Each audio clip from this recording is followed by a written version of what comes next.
deeply in debt, and therefore the next generation deterred from doing so. Well done her for everything she said today, but well done her for encapsulating that spirit that is there in the Labour Party, that is there in the Labour movement, that is there in all communities, to get together, campaign for decency, for justice and inclusion of all people in our society, and thus pressurise the whole political system, unlock it from the elites, open it up to the mass of the people in order to change politics in our society. Faye, thank you very much for everything you said this morning.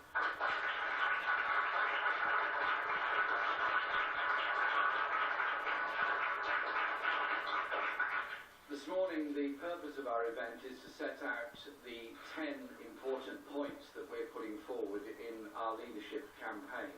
They will, of course, be fleshed out as the campaign goes on, and we've already held a number of events around the country, and this afternoon we're travelling to South Wales for a debate this evening, and then a number of events all over Wales, and then we're heading southwestwards to Cornwall, and then all along the south coast. We're covering every single part of the UK in our campaign and getting a great response and huge attendances at events and rallies all across the country. So the 10 pages we're setting out today to rebuild and transform Britain are essentially on the principle that no one and no one part of the country should be left behind. And I want to say thank you to those that invite us here today, because this development here is an example of what can be done, and setting up a school that's going to specialise in engineering is exactly what this country needs. Development of skills to develop an expanded manufacturing base for our society.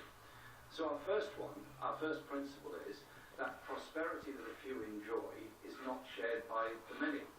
Our economic model in Britain is broken, but there are immense potentials and skills in the talents of our people, and huge opportunities ahead of us in science, technology and culture. We could all be living richer lives in a sustainable, more prosperous and more caring society. But for too long, too many communities in Britain have been neglected, too many people's potential has been left untapped and their talents undeveloped. So, we're going to invest in those communities and invest in our people. We take risks of Britain being left behind. Don't take it from me. The CBI, not necessarily our natural allies, says that Britain has the worst infrastructure of any of the OECD countries. It's not happened by accident. This is a failure of our economic model, the economic model of privatise and neglect. This government isn't the only one to blame, but it is the most gratuitous with their failed austerity model of turbo-Thatcherism. George Osborne cut government investment, the investment that provides a platform for people and businesses to thrive. The Tory government cut research spending by £1 billion in real terms. How on earth are we going to become a strong modern economy if we cut science funding? They cut subsidies in renewables, the energy of the future. Germany and the US are pouring money into this. That's why we've announced a national investment bank to help channel £500 billion of investment over the next decade. We'll invest in housing to secure homes for our people. We'll invest in high-speed broadband.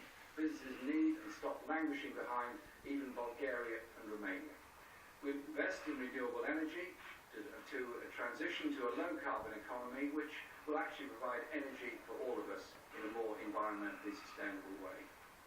We'll invest in our transport network to better connect our cities and towns, especially in the north. And we'll invest in the sectors and industries that create the high-wage, high-skill, high-productivity jobs of the future.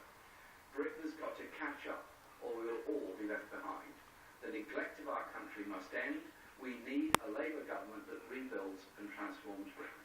We'll build an economy that works for all, with good jobs in every single part of the country. I'm utterly determined we shall reach the whole of the country, so that at the end of the first term of the Labour government, we won't be talking about left behind Britain. We'll be talking about inclusion in Britain.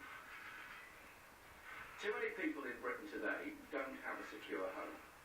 The number of families in temporary accommodation has risen every year under the Tories. Last year, 100,000 children weren't living in a home they could call their own. In every year under this Conservative government, street homelessness has risen too. This is the result of Tory neglect, the lowest level of house building since the 1920s, and grotesque policies like the benefit cap and the bedroom tax that force people out of home. Everyone deserves the right to a secure place to live, but too many are squeezed into poor quality housing, paying too much and getting too little.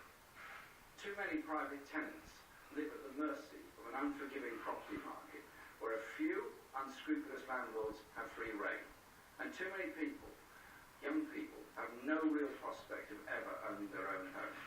Many unable to save for a mortgage because the sky-high rents take up too much of their wages, so they pay so much they can't save anything. And many people can't afford to buy because a few rich have turned housing into an investment opportunity.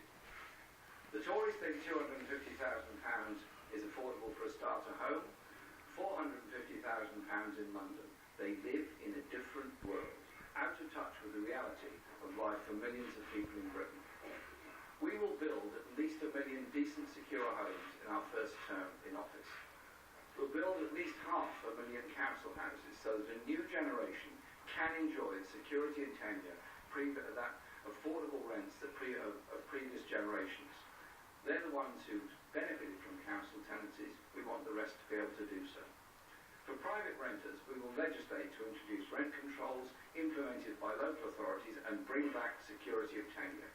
So Labour gives a secure homes guarantee.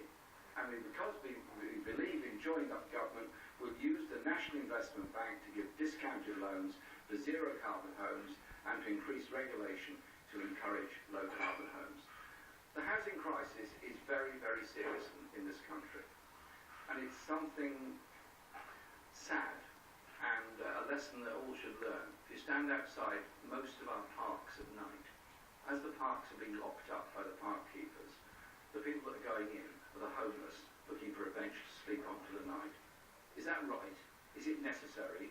Is it proper in modern Britain, one of our richest societies? We've got to change on housing.